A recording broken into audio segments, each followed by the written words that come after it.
Hi అండి అందరికీ. Today topic వచ్చి జాన్ పియాజే కాగ్నిటివ్ డెవలప్మెంట్. సో దీనికి వెరీ క్విక్ పాయింట్స్ అండి. ఈజీగా మనము ఎగ్జామ్ ముందర ఒక్కొక్కసారి ప్రిపరేషన్ చేసుకునేస్తే ఈజీగా ఒకసారి గుర్తుండిపోతాయి. ఎట్లా ఇచ్చినా కూడా మనకి కొంచెం చూసుకునేస్తే కోడ్ లాగా ఈజీగా మనకు గుర్తుండిపోతాయి. సో ఈ వీడియో స్కిప్ చేయకుండా లాస్ట్ వరకు చూడండి. చాలా ఫాస్ట్గా క్విక్గా మీకు అన్నీ కూడా చెప్పేస్తాను టీక్యూగా జాన్ పియాజే గురించి.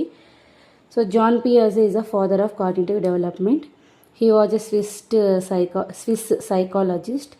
So according to him, teacher is a facilitator. Very important point. So John పియాజే ప్రకారం టీచర్ ఎలాగా ఉండాలి అంటే ఫెసిలిటేటర్గా ఉండాలి. Children develops through interacting with their environment.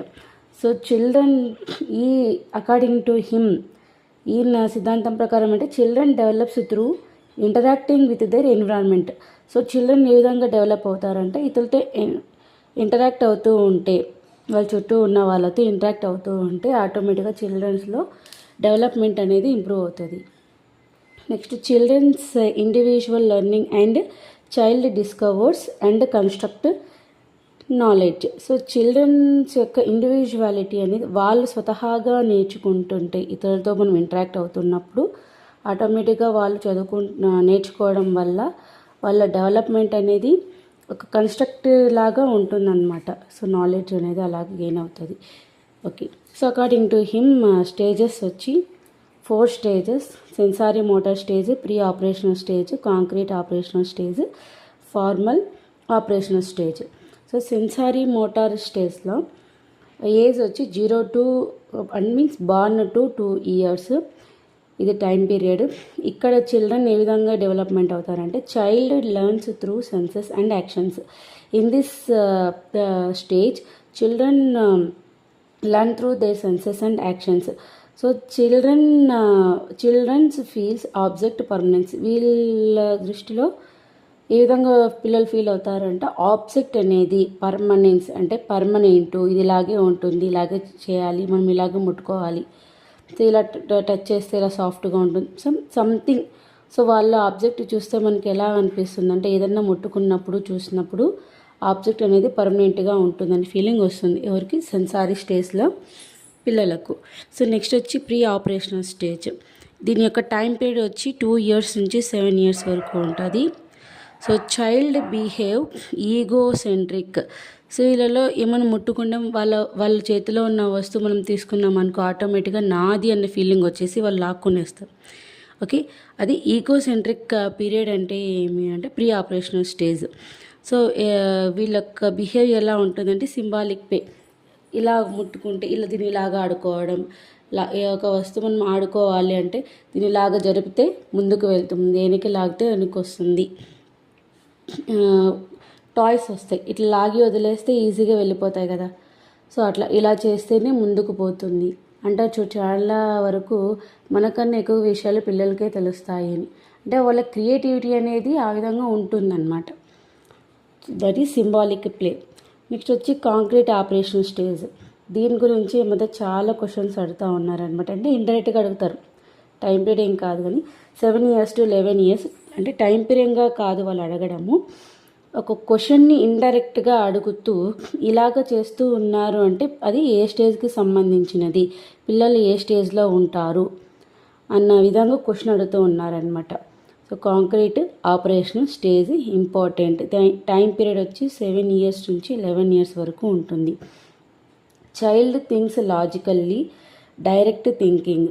వీళ్ళ యొక్క థింకింగ్ ఎలా ఉంటుంది అంటే ఈ స్టేజ్లో పిల్లలకు థింగ్స్ లాజికల్గా ఆలోచిస్తారు. తర్వాత డైరెక్ట్గా థింకింగ్ అనేది ఇట్లనే ఉండాలా, ఎందుకు నువ్వు డ్రెస్ సెన్స్ ఇలా వేస్తున్నావు అంటే నాకు ఇట్లే కావాలి, ఇలాగ ఉంటేనే బాగుంటుంది, హెయిర్ స్టైల్ ఇలాగే ఉండాలి, ఇలా ఉంటేనే బాగుంటుంది అన్న ఒక ఫీలింగ్ కలిగేది మనకి ఎక్కడ అంటే ఈ కాంక్రీట్ ఆపరేషనల్ స్టేజ్లో దొరుకుతుంది. Next concrete thinking and face to face word. ఏదన్నా అంటే పిల్లల్లో మనం ఎక్కువగా గొడవలు పడుతూ ఉంటారు. ఒక క్లాస్ ఏజ్ పిల్లలు అన్నప్పుడు మనము ఈ 6th, 7th, 5th, 6th, 7th class పిల్లలు చూస్తే కానీ మనకు ఆటోమేటిక్గా చీటికి మాటికి గొడవలు పడే బిహేవియర్ అనేది పిల్లల్లో ఏర్పడుతుంది. అదేమంటే ఈ కాంక్రీట్ అంటే ఏమి, physically present thinking. Concrete thinking definition ఏమంటే ఫిజికల్లీ ప్రజెంట్ థింకింగ్. ఆ క్షణంకి వాళ్ళకి ఏ విధంగా అనిపిస్తుందో ఆ విధంగానే ఆలోచిస్తారనమాట, ఫిజికల్గా, మెంటల్గా కాదు. సో మెంటల్గా వచ్చేదైతే మనకు ఫార్మల్ ఆపరేషనల్ స్టేజ్. ఈ రెండు కొంచెం confusion but very important. Concrete operational స్టేజ్లో పిల్లల యొక్క థింకింగ్ కాంక్రీట్గా ఉంటుంది, అంటే ఫిజికల్గా థింక్ చేస్తారు. అదే అంటే ఫేస్ టు ఫేస్ థింక్ చేస్తారు. అదే ఫార్మల్ ఆపరేషన్లో అంటే కొంచెం ఇంటర్నల్గా ఆలోచిస్తారనమాట. దాన్ని ఏం చెప్తామంటే ఆబ్స్ట్రాక్ట్ థింకింగ్. మనం చూస్తే ఎగ్జామ్ ప్రిపరేషన్లో పిల్లలకు క్వశ్చన్ పేపర్ మనం ఒకసారి చూసినామంటే 6th 7th క్లాస్ పిల్లలకు ఒకలాగా ఉంటుంది.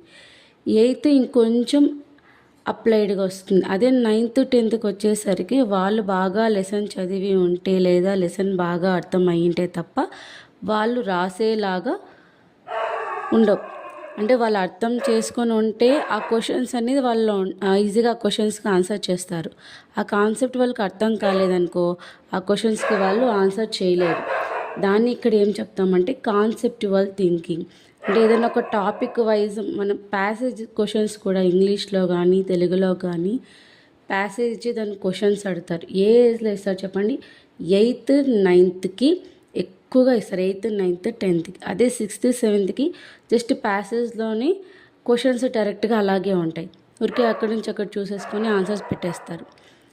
అదే 8th 9th 10th పిల్లలు క్వశ్చన్ పేపర్ చూసినామంటే ప్యాసేజ్ కొంచెం వాళ్ళు అర్థం చేసుకుంటే తప్ప ఆన్సర్ కొన్ని క్వశ్చన్స్కి చేయలేరు. సో దాన్ని ఇక్కడ ఏం చెప్తాము అంటే కాన్సెప్టువల్ లెర్నింగ్ అనేది ఇక్కడ జరుగుతుంది, బికాస్ అబ్స్ట్రాక్ట్ థింకింగ్ అనేది వాళ్ళలో ఏర్పడుతుంది కాబట్టి. సో నెక్స్ట్ ఇది హైపోథెటికల్ రీజనింగ్. వాళ్ళు ఆలోచించే విధానం కూడా హైపోథెటికల్గానే ఉంటుంది. అంటే ఈ హైపోథెటికల్ రీజనింగ్ మీనింగ్ ఏమంటే predict outcomes, what if. So ఇది ఇప్పుడు మనం ఒక ఎక్స్పెరిమెంట్ చేసేటప్పుడు దీన్ని ఇలాగే ఎందుకు చేయాలి, వేరే ఎలిమెంట్ యూస్ చేయొచ్చు కదా, వేరే కాంపౌండ్ యూస్ చేయొచ్చు కదా అని క్వశ్చన్స్ పిల్లలు అడుగుతూ ఉంటారు. అంటే చేస్తే ఈ విధంగా ఎక్స్పెరిమెంట్ చేస్తే రిజల్ట్ ఆ విధంగా వస్తుందేమో, అంటే ముందుగా జరిగేదాన్ని ఒక విధంగా రావచ్చేమో అని ముందుగా వాళ్ళు ఆలోచిస్తారు కదా, అదే ప్రెడిక్ట్ అవుట్కమ్స్. దాన్ని ఒకవేళ జరిగితే వస్తుందేమో అన్న ఫీలింగ్ వచ్చేది వాట్ ఇఫ్. ఓకే, దీనికి షార్ట్ కట్ ఏమంటే SPCF.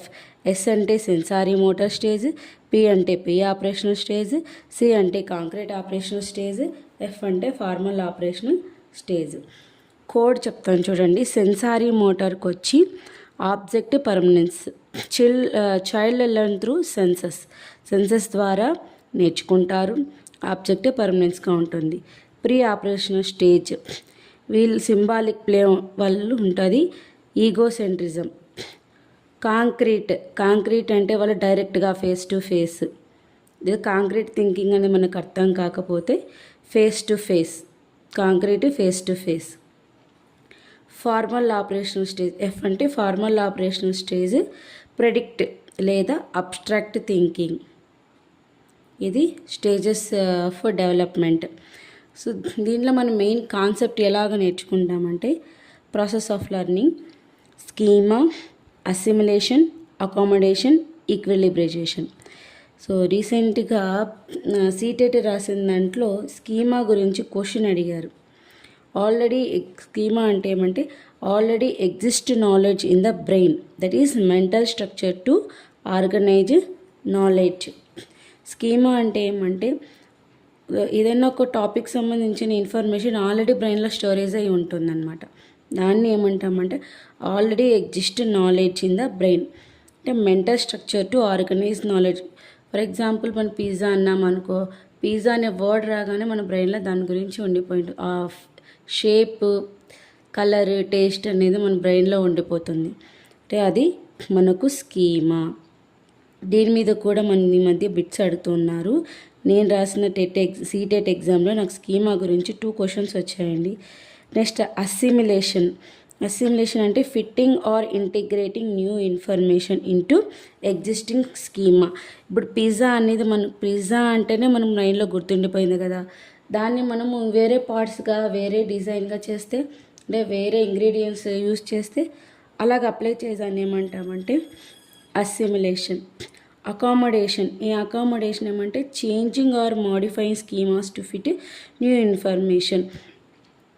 అదే పిజ్జాని రౌండ్ షేప్లో కాకుండా వేరే షేప్లో ఇప్పుడు మనం చేయడం అంటే ఇప్పుడు పఫ్ కొద్ది రోజులు హల్చలైంది, ఎగ్ పఫ్ని గోధుమ పిండితో కూడా చేయొచ్చు కదా, మైదాతో బదులు.